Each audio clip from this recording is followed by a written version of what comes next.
बस बस बस बस बस भैया ऑटो यहीं रुको। मेम साहब, इस जगह पे आपका क्या काम है? ये जानना तुम्हारे लिए जरूरी नहीं है। जाओ, जहाँ रुकने के लिए बोला वहाँ वेट करो। ठीक है, जैसी आपकी मर्जी।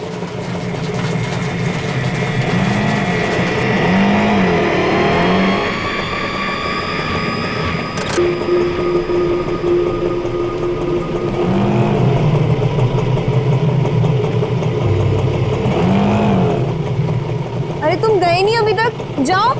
जी मेम साहब।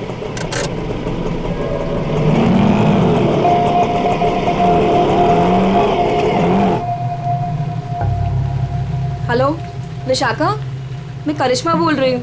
मैं एमजी रोड के यहाँ कंस्ट्रक्शन बिल्डिंग पे खड़ी हूँ। मुझे तुमसे तुम्हारी शादी के बारे में बहुत ज़रूरी बात करनी है।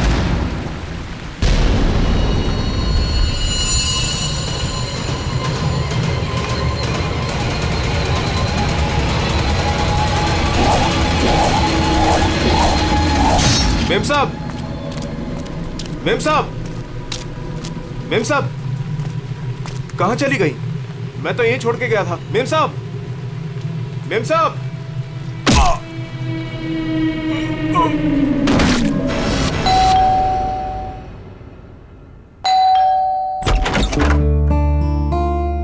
अरे आप इतनी जल्दी आ गए ऑफिस से आज? हाँ, आज काम कुछ कम था। ये लो, आते आते तुम्हारे लिए कुछ साग सब्जियां लाया हूँ और इसे फ्रीजर में रख दो। विशाखा के लिए लाया हूँ, उसे आइसक्रीम पसंद है ना? आज आपकी लाडली ये खाने वाली नहीं है। पर क्यों? आज सुबह से ही उदास है, खुद को कमरे में बंद कर रखा है और खाना भी नहीं खाया उसने। तुमने उसे कुछ कह दिया क्या? मैं क्या कहूँगी, लेकिन हाँ, आज सुबह किसी का फोन आया था।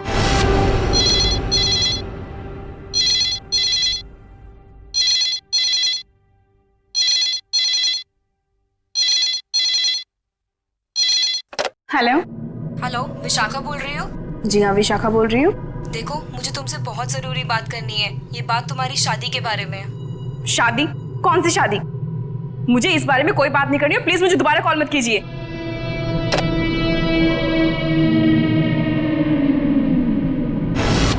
अरे इतनी मुश्किल से तो 2 हफ्ते पहले टूटी हुई शादी को भूल पाई थी, और फोन करके उसके जख्म किसने हरे कर दिए? बहुत पूछा मैंने कि किसका फोन था, लेकिन रोई जा रही है, जवाब ही नहीं दे रही है। मैं देखता हूँ, तुम चिंता मत करो। विशाखा, विशाखा बेटे, विशाखा बेटे, दरवाजा खोलो। विशाखा, दरवाजा खोलो। विशाखा! ये दरवाजा क्यों नहीं खोल रही है? रोने की आवाज भी नहीं आ रही। कहीं उसने कुछ? अरे तुम विशाखा को नहीं पहचानती क्या? वो ऐसा कुछ नहीं करेगी। विशाखा बेटा, दरवाजा खोलो बेटे। विशाखा, दरवाजा खोलो। विशाखा! विशाखा?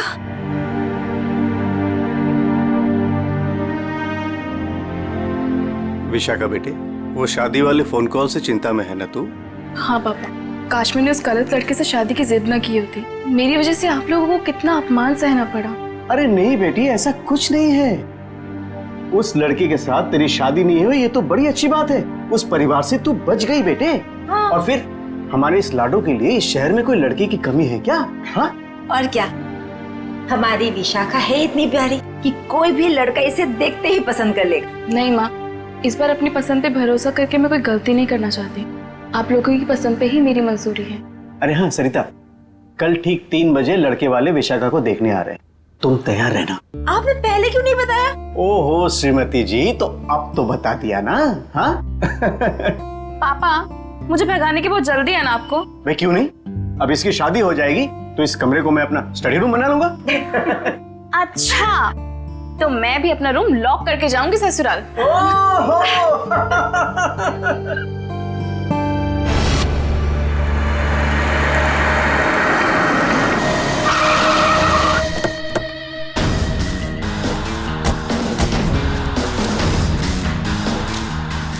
भाई साहब, मैं यहाँ का बचपन, मैंने ही आपको फोन किया था। लाश कहाँ पर है? जी उस तरफ। चलो दिखा। जी।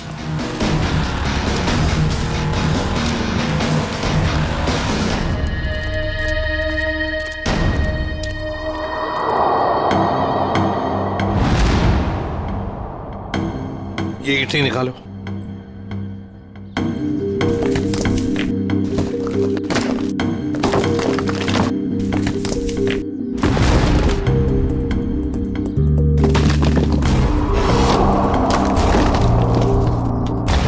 लगता है लाश को छुपाने की पूरी कोशिश की लेकिन पूरी तरह से कामयाब नहीं हुआ है।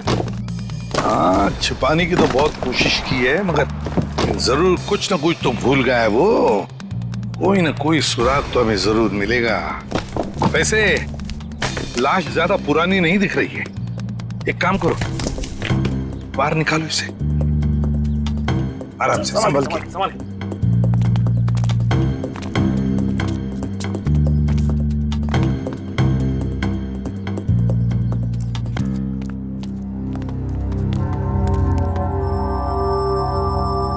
ये देखो, बड़ी बेरहमी से मारा है इसे। सामने से सीधे चाकू घोंप दिया सीने में। हाँ सर, देख के लगता है कि इसे चीखने चिल्लाने का मौका ही नहीं मिला। ये देखो, इसके सिर के पीछे भी चोट है।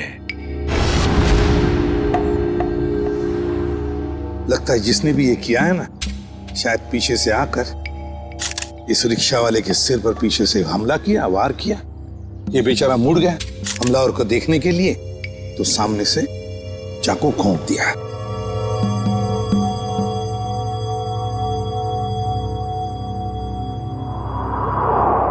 जेब में कुछ भी नहीं। लेकिन सर, कोई रिक्शा वाले को क्यों मारेगा?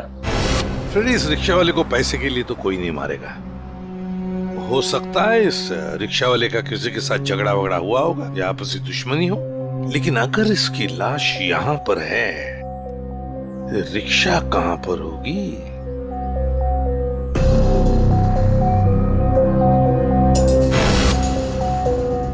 सर, हाँ सर ये देखिए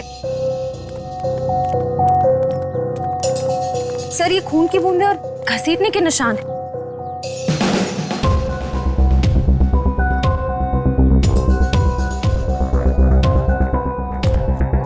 ये देखो,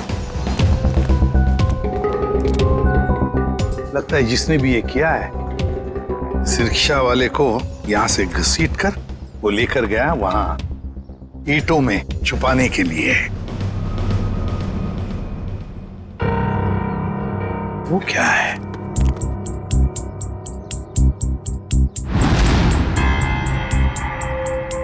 किसी आदमी की घड़ी?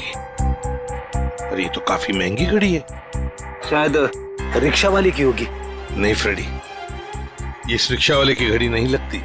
इतनी महंगी घड़ी है ये, 1,00,000-1,50,000 की तो घड़ी है ये। तो फिर सर, शायद उसी की होगी जिसने रिक्शा वाले को मारा है। वो तो ये भी सकता है कि घड़ी उस आदमी की हो जो ऑटो में बैठा था। इतनी कीमती घड़ी पहनने वाला आदमी रिक्शा में नहीं जाएगा, मुझे नहीं लगता। देखो, और भी कोई सुराग मिलना चाहिए। देखो जरा आसपास।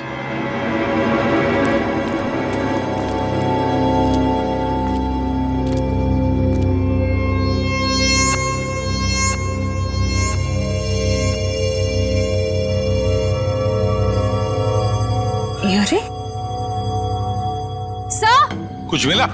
हाँ सर, किसी लड़की की ये डायमंड इयररिंग मिली है, यहाँ नीचे गिरी हुई थी। इयररिंग? इसका तो एक ही मतलब हो सकता है, जब ये हादसा हुआ तब कोई लड़की यहाँ पर मौजूद थी। तो खून लड़की ने किया? सचिन, पता नहीं खून किसने किया, लड़की ने या और किसी ने, लेकिन एक बात तो जरूर है कि ये लड़की उस रिक्शा वाले के साथ मौजूद थी। सर, हो सकता है ये लड़की उस ऑटो वाले की सवारी थी। लेकिन लड़की यहाँ ऐसी जगह क्या करने आई थी? कुछ ना कुछ तो और ही चक्कर है। जो भी हो, उस हादसे में जरूर हाथापाई हुई होगी, जिसकी वजह से वहां पर वो घड़ी मिली और अब ये इयररिंग। ये केस तो बहुत पेचीदा हो गया। इतने सारे सवाल लेकिन जवाब इतने कम। सारे सवालों का जवाब इसी बिल्डिंग में है। इस बिल्डिंग को अच्छी तरह से छान मारते हैं। Let's go.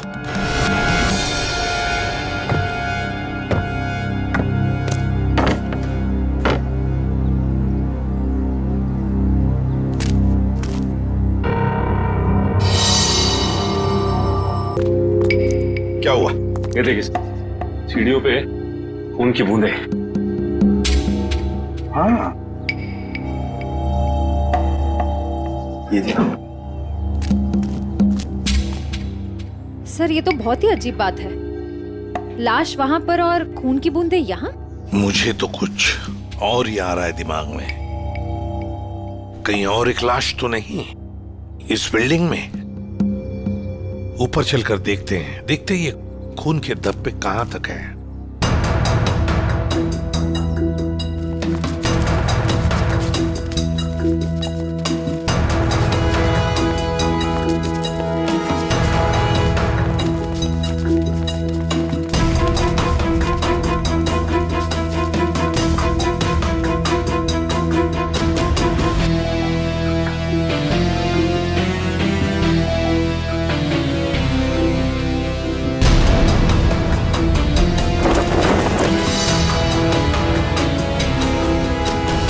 भाई साहब मैं तो कहता हूँ अभय और विशाखा एक दूसरे के लिए बिल्कुल सही है। दोनों के ख्यालात मिलते जुलते हैं, दोनों का स्वभाव एक है और वैसे एक साथ स्कूल में पढ़ चुके हैं।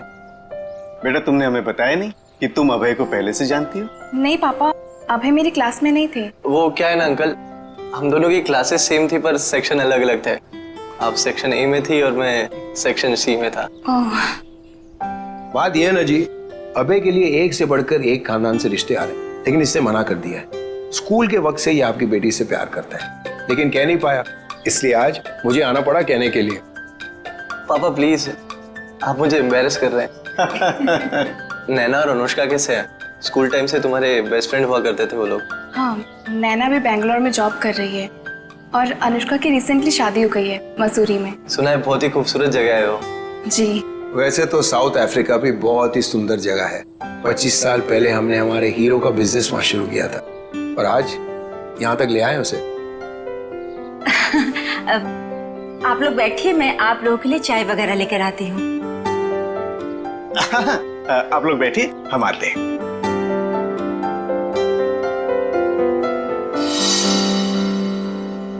क्या बात है सरिता, क्या हुआ? देखिए, लड़का और परिवार तो मुझे अच्छे लग रहे हैं, लेकिन एक बार आप साफ साफ पूछ लीजिए, लेन देन की जो भी बात है। सरिता क्यों चिंता करती हो? देखो मुझे नहीं लगता कि धीरेन्द्र जी की कोई मांग है, और अगर होगी भी तो हम मांग पूरी कर देंगे ना। देखो सरिता, मेरी पेंशन है, तुम्हारे जेवर है, और अगर जरूरत पड़ी तो हम ये मकान बेच देंगे। आखिर हमारी एक ही बेटी है। ओफो, आप एक बार पूछ तो लीजिए ना, कहीं कोई बड़ी मांग रख दी तो। फिर तो ये रिश्ता नहीं हो पाएगा। खैर, अपनी किस्मत है, देखते हैं। चलो लीजिए भाई साहब। ये सब लाने की क्या जरूरत थी? इतनी तकलीफ क्यों की आपने? अरे क्या कहते हैं भाई साहब, ये तो कुछ भी नहीं है, ये तो आपको लेना ही पड़ेगा। चाय लीजिए। ये लो बेटे।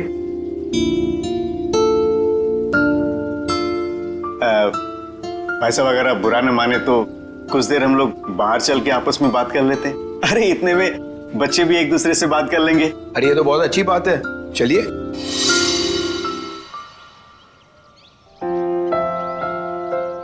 भाई साहब, आपका बेटा हमें बहुत पसंद है। मुझे भी बिल्कुल विशाखा जैसी बहू चाहिए थी।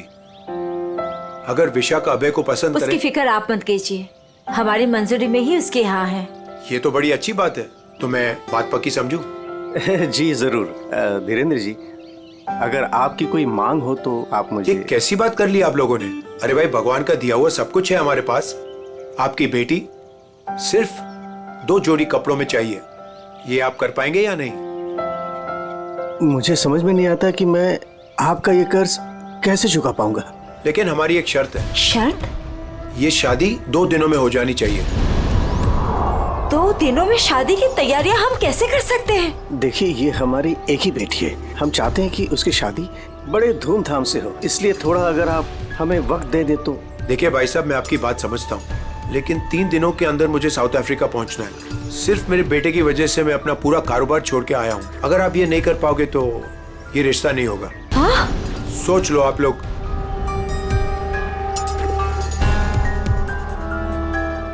ठीक है भाई साहब, ये शादी परसों ही होगी। ये तो बहुत अच्छी बात है, मुबारक हो। देखिए, आप शादी की तैयारियां कीजिए, पैसे की चिंता न कीजिए, वो हम करेंगे। जी।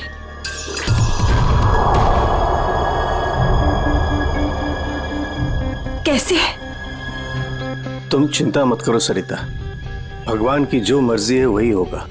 चलो शादी की तैयारी करते हैं।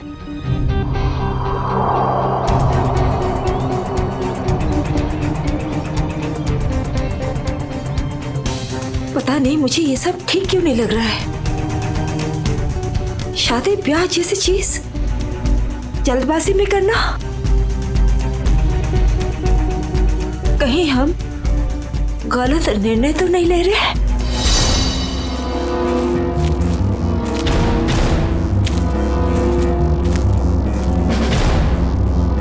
सर, इस लड़की का चेहरा तो पूरी तरह से बिगड़ चुका है। इसकी पहचान करना बहुत मुश्किल होगा। तो सर, लड़की के पास से ना ही कोई आइडेंटिफिकेशन मिला है, ना ही कोई मोबाइल। तो लाश को देख के लगता है कि इसकी और उस ऑटो ड्राइवर की मौत लगभग एक ही वक्त हुई है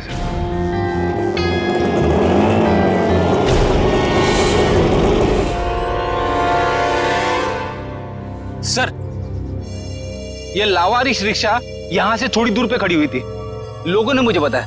और सर, ये रहे रिक्शा के पेपर्स।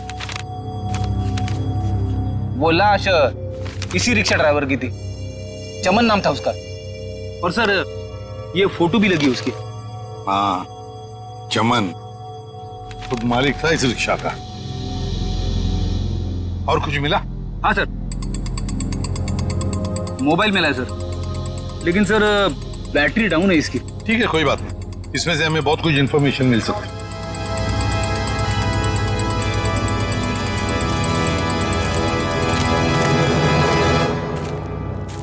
वॉचमैन होना है यहाँ के। कैसी ड्यूटी करते हो? दो खून हुए यहाँ पर। साहब जी, ये सब कैसे हुआ? मुझे नहीं पता चला। चुप, नाटक बंद। जरा याद करके बताओ, क्या कोई आया था यहाँ पर इस रिक्शा में से? कोई नहीं आता इस रिक्शा से। ये कैसे हो सकता है? हाँ? कोई बिल्डिंग से ऑटो दूर क्यों खड़ा करेगा? बताओ कौन आया था? हाँ साहब जी, याद आया, जब मैं खाना खाने गया था ना, जरूर कोई आया होगा। झूठी करते हो।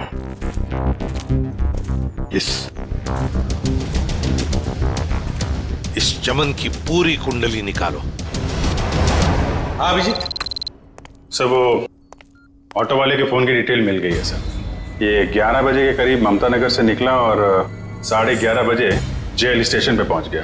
ये MG road under construction building पे कब पहुंचा? सर, 12:30 बजे। जेल स्टेशन से सवारी लेने के बाद 12:40 पे उस जगह पे मिला था जहां पे वो ऑटो खड़ा मिला था। मतलब जेल स्टेशन से उसने सवारी उठाई, तो फिर अभिजीत उस वक्त दो मोबाइल फोन होंगे उस रिक्शा में, एक रिक्शा वाले का और शायद इस सवारी का भी। हाँ सर, मोबाइल कंपनी वालों ने बताया कि रिक्शे वाले के मोबाइल के साथ साथ एक और मोबाइल ट्रैवल कर रहा था। जयवंती और पेटी लगे हैं उसका डिटेल निकालने में। चलो अच्छा। अब देखना यह है कि सर वो सवारी विक्टिम थी या मुजरिम। सर, हाँ सर, वो जो ऑटो की सवारी का मोबाइल नंबर था वो दिल्ली का नंबर है और किसी करिश्मा के नाम पे रजिस्टर्ड है। दिल्ली? अच्छा, इस करिश्मा के बारे में और कुछ पता चला? नहीं सर, और कुछ डिटेल्स तो अभी पता नहीं चल पाए हैं। ये तो पता चला होगा कि उसने आखिरी कॉल किसको किया। किसी लैंडलाइन नंबर पे किया था आखिरी कॉल। पोपटवाड़ी का कोई उदय कुमार है। पोपटवाड़ी, उदय कुमार। पंकज, काम करो, इस दिल्ली वाली करिश्मा के सारे डिटेल निकाल लो, पूरे के पूरे डिटेल। और अभिजीत, इस पोपटवाड़ी के उदय से मिल लेते हैं, पता तो चले ऐसी भी क्या बातें हो रही थी करिश्मा और उसके बीच में। इसका चेहरा तो बहुत बुरी तरह से बिगड़ गया है, एकदम तहस नहस हो गया है। सर, इनके फेस को हम रिकंस्ट्रक्ट नहीं करवा सकते? बहुत मुश्किल काम है तारिका, बहुत वक्त लगेगा। हाँ, लेकिन एक बात जरूर पता चल गई। ये पता चल गई कि ये काम क्या करती थी। क्या काम? तारिका, ये लड़की एक नर्स थी। नर्स? ये देखो, ये देख रहे हो, ये इसकी उंगलियों पर और ये अंगूठे पर ये कौन? ये निशान तो ज्यादातर उन्हीं लोगों के हाथों में होता है ना जो दूसरों को इंजेक्शन देते हैं। एग्जैक्टली तारिका। अब मुझे लगता है ये खून या तो किसी बदले की भावना से किया गया है या फिर कोई प्यार व्यार का चक्कर। प्यार व्यार का चक्कर? तुमको ऐसा लगता है तो तुम फोरेंसिक आते ही क्यों? तुम अब से मत आया करो हमारे लैब में प्लीज। हाँ, अरे ये क्या? हाँ। और अभिजीत, तुम्हारे और मेरे बीच में जो भी था ना वो खत्म। प्यार का चक्कर।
CID?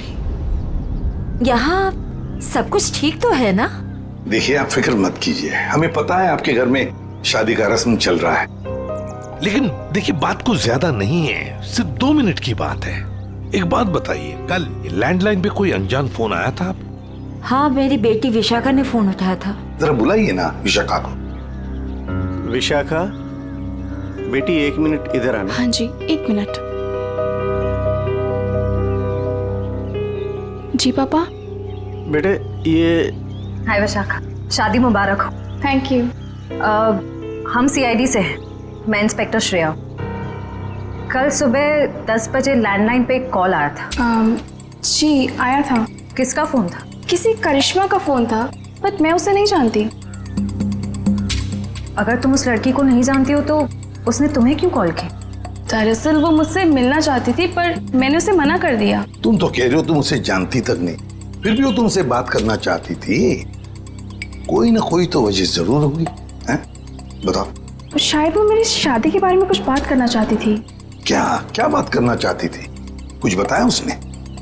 जी, तब तक तो मुझे भी नहीं पता था कि मेरी शादी होने वाली है। वो शायद मेरी पिछली शादी के बारे में बात करना चाहती थी। मतलब विशाखा, तुम्हारी पहले भी एक शादी तय हो चुकी थी जो टूट चुकी है। देखिए प्लीज, अगर इस बारे में इस वक्त बात न करें तो अच्छा होगा। बड़ी मुश्किल से उस सदमे से ये उभर पाई है। प्लीज। पापा, इट्स ओके, मुझे उस बात से कोई फर्क नहीं पड़ता है। पर आप इस फोन कॉल के बारे में मुझसे इतने सवाल क्यों पूछ रहे हैं? दरअसल बात यह है कि करिश्मा नाम की उस लड़की का। एक मिनट, मैं समझाता हूँ। देखिए, ये करिश्मा जिसने फोन किया था यहाँ पर, हम उससे मिलना चाहते हैं एक केस के सिलसिले में। ये करिश्मा कोई मुजरिम है क्या? क्या इसने कोई जुल्म किया है और ये मुझसे क्यों बात करना चाहती है? देखो, करिश्मा मुजरिम है या नहीं ये अब तक तय नहीं हुआ है।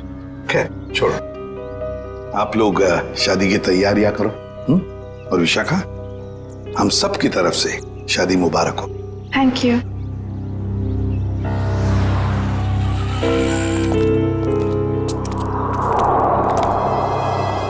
हेलो, सुनो, सब गड़बड़ हो गया है यहाँ।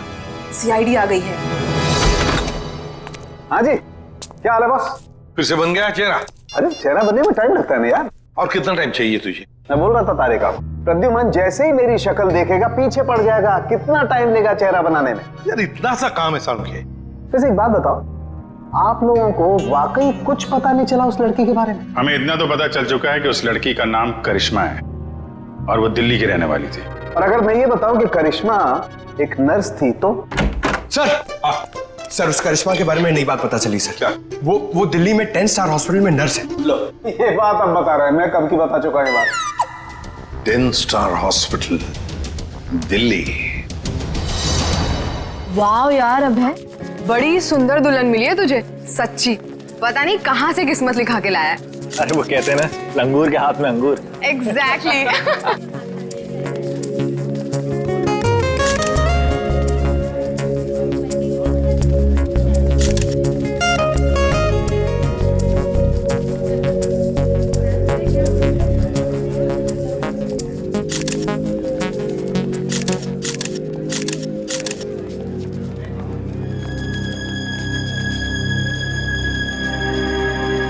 उदय जी, आप रो रहे हो? सब ठीक तो है ना? ये तो खुशी के आंसू हैं। आज अपने बेटी को दुल्हन बना जो देख पा रहा हूँ मैं, इसलिए। आपसे कुछ बात करनी थी। हाँ हाँ, तो कहिए ना। यहाँ कहना ठीक नहीं होगा, जरा अंदर चलिए ना। क्यों, हमसे शादी में कुछ कमी रह गई है क्या? नहीं नहीं नहीं नहीं, वो सब ठीक है, A1। देखिए, सारे मेहमान आ रहे हैं, अगर हम यहाँ से चले गए तो कुछ परेशानी हो जाएगी। फेरे हो जाए, उसके बाद दोनों बैठ करके बातें करते हैं। देखिए, मेहमानों को छोड़िए, आप अंदर चलिए, वरना ये शादी नहीं होगी।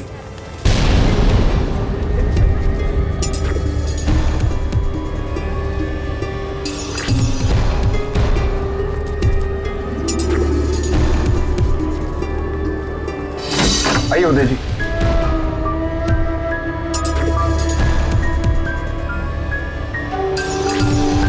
धीरेन्द्र जी, बात क्या है आप बताइए ना। देखिए, मेरी परेशानी बढ़ती जा रही है। अरे भाई, परेशान होने की कोई बात नहीं, एक छोटी सी रिक्वेस्ट है। कैसी रिक्वेस्ट? आपको याद है मैं आपके घर आया था आपकी बेटी को देखने, और मैंने आपको कहा था मुझे दहेज बिल्कुल नहीं चाहिए। जी मुझे अच्छी तरह से याद है, आपने कहा था कि आपको दहेज नहीं चाहिए। तो अब क्या चाहिए आपको? मैं अपनी जुबान का पक्का हूँ, कहा ना दहेज नहीं चाहिए, दहेज नहीं लूंगा। हाँ, मगर आपको दहेज नहीं चाहिए तो क्या चाहिए?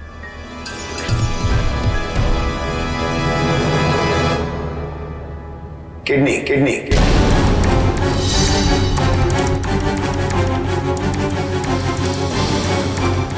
किडनी? पर किसकी? मैं शायद आपको बताना भूल गया कि मेरी तबीयत दरअसल ठीक नहीं रहती, और जल्द से जल्द अगर किडनी ट्रांसप्लांट नहीं हुआ तो मैं ज्यादा दिन नहीं बच पाऊंगा। Kidney transplant? देखिए, आपकी बेटी की शादी है, और कुछ ही दिन बाद उसका ससुर यानी कि मैं मर जाए तो आपको कैसा लगेगा? पर धीरेन्द्र जी, मैं अपनी किडनी कैसे, मेरा मतलब। मैंने पूरा पता लगा लिया है, हम दोनों की किडनीज मैच होती हैं। अच्छा, तो इसका मतलब ये शादी ब्याह ये सब ढोंग है। दरअसल आपको मेरी किडनी चाहिए, इसलिए आपने ये सब। अब फेरों में 2 घंटे और, बहुत समय है आपके पास, सोच लीजिए। और वैसे भी हम दोनों एक परिवार का हिस्सा बनने जा रहे हैं, तो एक परिवार वाले का फर्ज बनता है दूसरे परिवार वाले की जान बचाने का।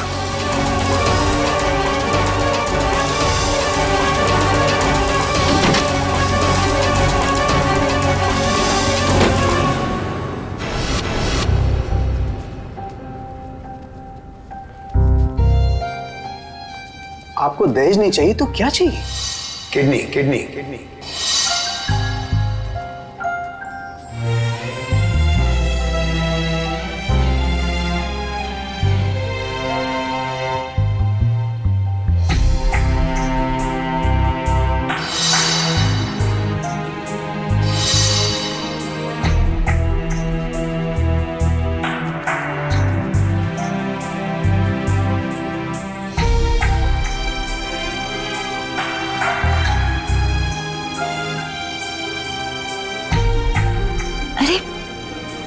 चले गए थे आप?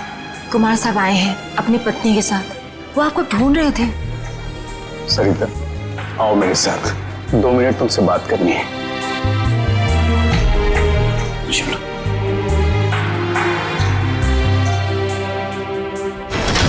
आओ सरिता। क्या हुआ, मुझे बताएंगे भी? सरिता, दरवाजा बंद कर दो, बताता हूँ।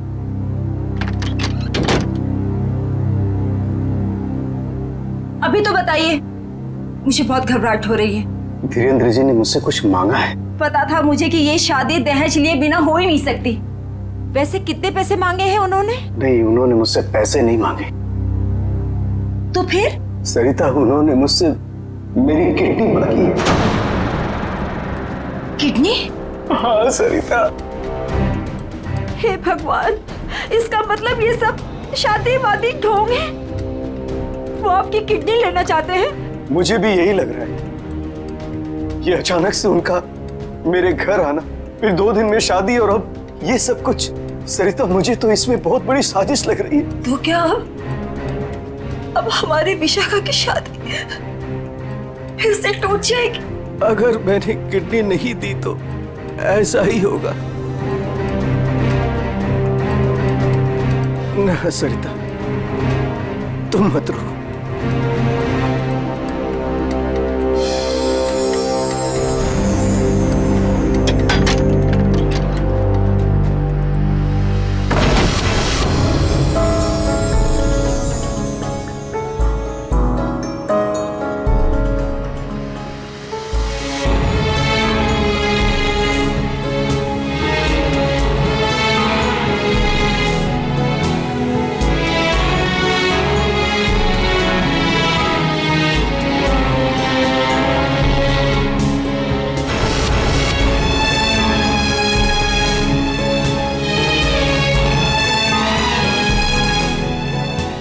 सारे मेहमान आ चुके हैं और अगर इस बार भी हमारी विशाखा की शादी नहीं हुई तो वो पूरी तरह टूट जाएगी। एक जख्म तो वो पहले ही खा चुकी है, लेकिन अब दोबारा वो बर्दाश्त नहीं कर पाएगी। मैं जानता हूं सरिता, तुम ठीक कह रही हो, इसलिए मैंने सोच लिया है, मैं अपनी किडनी दूंगा। हाँ सरिता। नहीं, अगर आपने किडनी दे दी तो आपका क्या होगा? मुझे कुछ नहीं होगा सरिता। और वैसे भी इंसान के शरीर में 2 किडनियां होती है जिससे उसका शरीर चलता है, लेकिन फिर भी इंसान एक किडनी के सहारे जी सकता है। मुझे ये सब कुछ ठीक नहीं लग रहा है। अगर कुछ ऊंच नीच हो गई तो मैं आपको खोना नहीं चाहती हूँ। नहीं सरिता, मुझे कुछ नहीं होगा, और अगर मुझे कुछ हो भी गया तो कम से कम मेरी आत्मा को ये सोचकर संतुष्टि तो मिलेगी ना कि मैंने अपनी बच्ची की खातिर उसके पैदाइश से लेकर के उसकी शादी तक सब कुछ किया। प्लीज।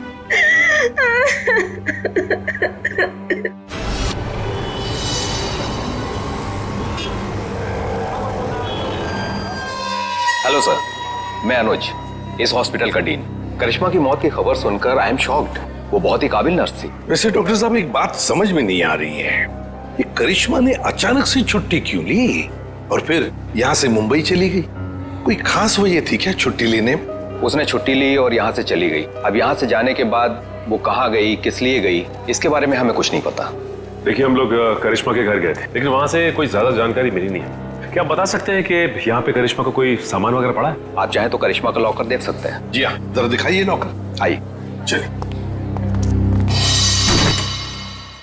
अरे सर, इस लॉकर को देखकर मुझे मेरी नानी की अलमारी याद आ गई। वो भी अपना सारा सामान ऐसे ही ठूस ठूस के रखती थी। सर, ये तो किसी मरीज की मेडिकल रिपोर्ट है। किसकी फाइल है ये? दे उदय कुमार। उदय? विशाखा के पिताजी उदय कुमार? कमाल है, इस फाइल को तो हॉस्पिटल के रिकॉर्ड रूम में होना चाहिए। ये करिश्मा के लॉकर में कैसे? मतलब ये करिश्मा उदय जी और उसके परिवार वालों को जानती थी? वो परिवार वाले तो बता रहे थे कि वो करिश्मा को जानते ही नहीं। जरा बताइए, किस चीज का इलाज चल रहा था उदय का?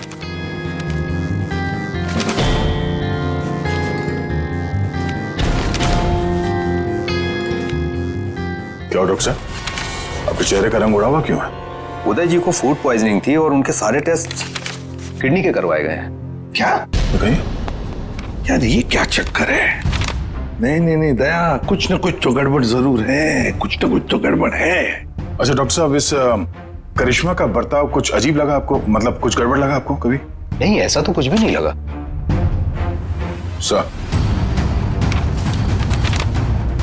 ये देखिए। माय गॉड, तो ये बात है। क्या बात है उदय? अरे डॉक्टर चंद्रप्रकाश, आओ बैठो बैठो। ये अचानक क्या बात करना चाहते हो तुम मुझसे? और भाभी जी क्यों रो रही हैं? शादी में कोई मदद वगैरह चाहिए? डॉक्टर, शादी की कोई बात है ही नहीं। अच्छा, तुम ये फाइल मेरी देखो ना, मेरी मेडिकल फाइल। ये फाइल चेक करके बताओ कि क्या मैं अपनी एक किडनी डोनेट कर सकता हूँ? उदय, तुम्हारी बेटी की शादी हो रही है और इस वक्त तुम्हें ये सवाल सूझ रहा है? डॉक्टर, शादी न रुके इसलिए तो मैं ये बात पूछ रहा हूँ तुमसे। बताओ ना। क्या मतलब है? मतलब मैं बाद में तुम्हें समझाऊंगा। तुम पहले मुझे ये बताओ कि मैं एक किडनी के सहारे जी सकता हूँ या नहीं। बताओ डॉक्टर, मुझे प्लीज बताओ ना।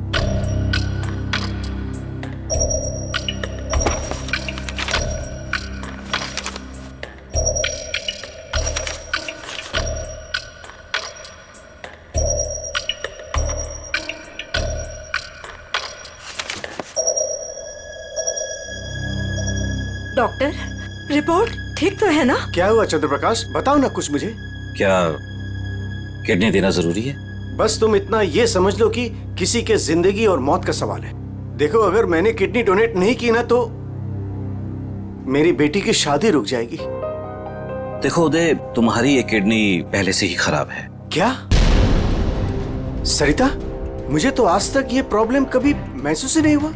कैसे किडनी फेलियर हो सकता है? क्योंकि उदय, तुम्हारी बॉडी दूसरी किडनी से फंक्शन कर रही है। आई एम सॉरी, अगर तुमने ये दूसरी किडनी भी डोनेट कर दी तो क्या? तो तुम्हारा बचना नामुमकिन है। ऐसा मत कहो डॉक्टर, मुझे ये किडनी दान करनी ही पड़ेगी किसी भी हालत में। डॉक्टर प्लीज जरा चेक करके बताओ, कोई तो रास्ता निकालो। देखो उदय, फाइनल डिसीजन मैं नई रिपोर्ट के आने के बाद ही दे पाऊंगा, लेकिन इस रिपोर्ट के मुताबिक किडनी डोनेट करना मतलब मौत को दावत देने जैसा है।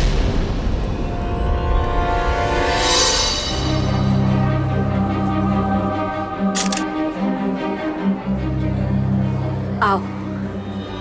क्या हुआ माँ, आप परेशान लग रही हैं? नहीं, ऐसी कोई बात नहीं। फेरे का समय हो गया है, आओ।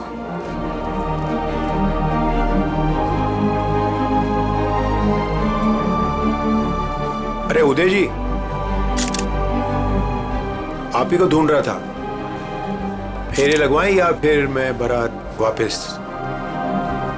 जी नहीं, बारात वापस ले जाने की नौबत नहीं आएगी। मुझे पता था, आप बड़े समझदार इंसान हो, सही डिसीजन लिया। और वैसे आप अपनी बेटी को इतना प्यार जो करते हो, आइए। यकीन नहीं आ रहा है दया, शादी के नाम पे ऐसी सौदेबाजी।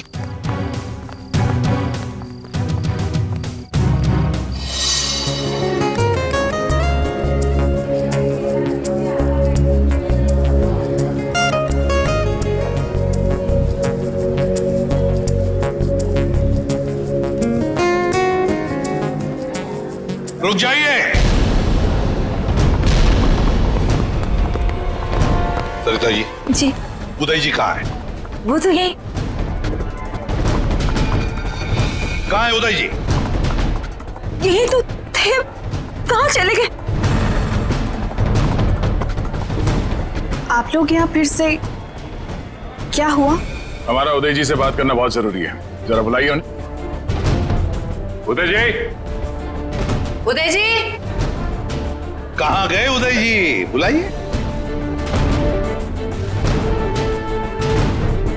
मम्मी, पापा कहाँ चले गए? आपके पापा कहाँ हैं? इसका जवाब अब ये देंगे धीरेन्द्र जी। क्यों धीरेन्द्र जी, जवाब देंगे ना? मुझे कुछ नहीं पता।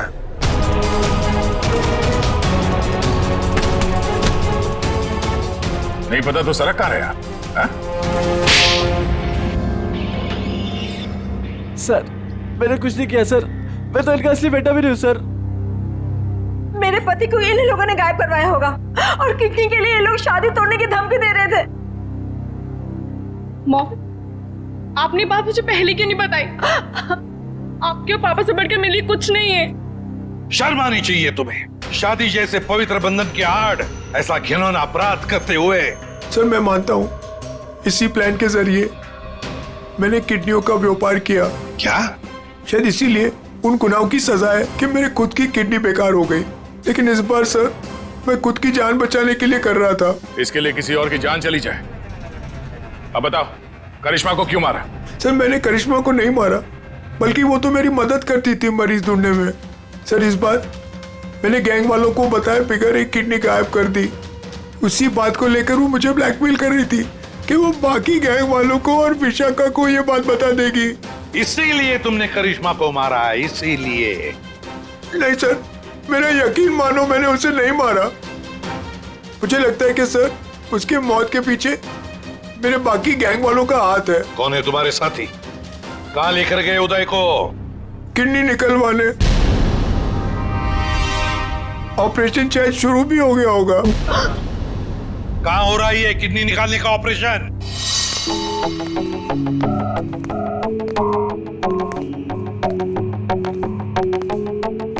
चल डॉक्टर, ऑपरेशन शुरू कर।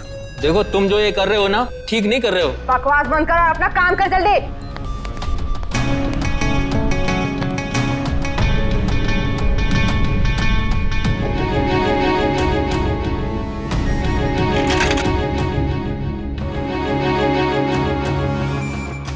अबे जल्दी करना।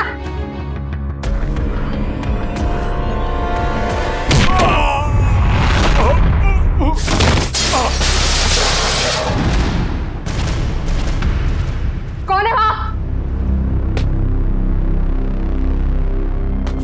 कौन है?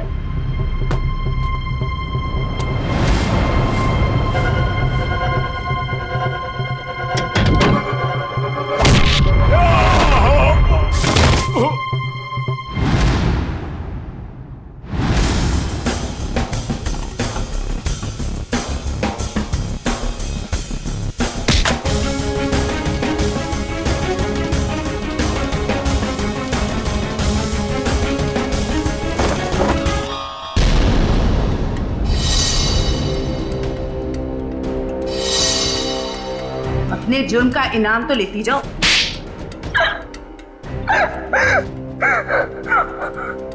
ये सारा षड्यंत्र हमने सिर्फ लोगों की किडनियां हथियाने के लिए किया है। ये सब पता है हमें। ये बताओ करिश्मा को क्यों मारा तुम? क्योंकि करिश्मा हमें धोखा दे रही थी। लेकिन तुमने करिश्मा का खून किया, ये बात तुमने धीरेंद्र से क्यों छुपाई? ताकि जब धीरेंद्र किडनी ट्रांसप्लांट के लिए ऑपरेशन थिएटर में आए तो वहां उसे आराम से मार सके, ताकि वो खून ना लगकर एक हादसा लगे। और उदय की किडनी तुम ऊंचे दाम में बेचना चाहती थी, क्योंकि उदय का blood group Bombay blood group है, एक रेयर ब्लड ग्रुप है ना? यही प्लान था सर, लेकिन आप सीआईडी वालों की वजह से वो सब चौपट हो गया। करिश्मा का खून और कितने सारे मासूम लोगों की किडनियों की चोरी, तुम्हें तो फांसी ही होगी। इतना काफी है तुम्हें फांसी के फंदे तक पहुंचाने के लिए। जयवंती, ले जाओ इसे। सर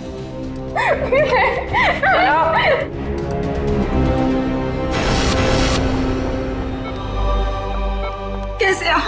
तबीयत कैसी है आपकी? पापा ठीक तो है आप? सरिता, विशाखा बेटी, तुम लोग रो क्यों रहे हो?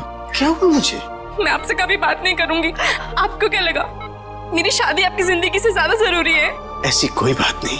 दरअसल मैं और सरिता, हम तो सिर्फ तुम्हारी खुशी चाहते हैं बेटे। मेरी खुशी आपसे है, आपसे है। माना बाकी लड़कियों की तरह मेरा भी सपना है कि मेरा भी एक अच्छा पति हो, लेकिन वो पति मुझे अपने पिता की कीमत पर बिल्कुल नहीं चाहिए। देखा उदय जी, आपकी बेटी विशाखा कितनी समझदार है, सियानी है और सही बोल रही है। एक बात हमेशा ध्यान में रखना, बेटी घर का सम्मान होती है, सुख होती है, खुशी होती है। और उसके हाथ पीले करना तो सौभाग्य की बात होती है, लेकिन उसके लिए माता पिता को अपनी जान दांव पर लगाने की कोई जरूरत नहीं। एसीपी साहब, मैं आपसे वादा करता हूं, चाहे कुछ भी हो जाए, मगर मैं इंतजार करूंगा।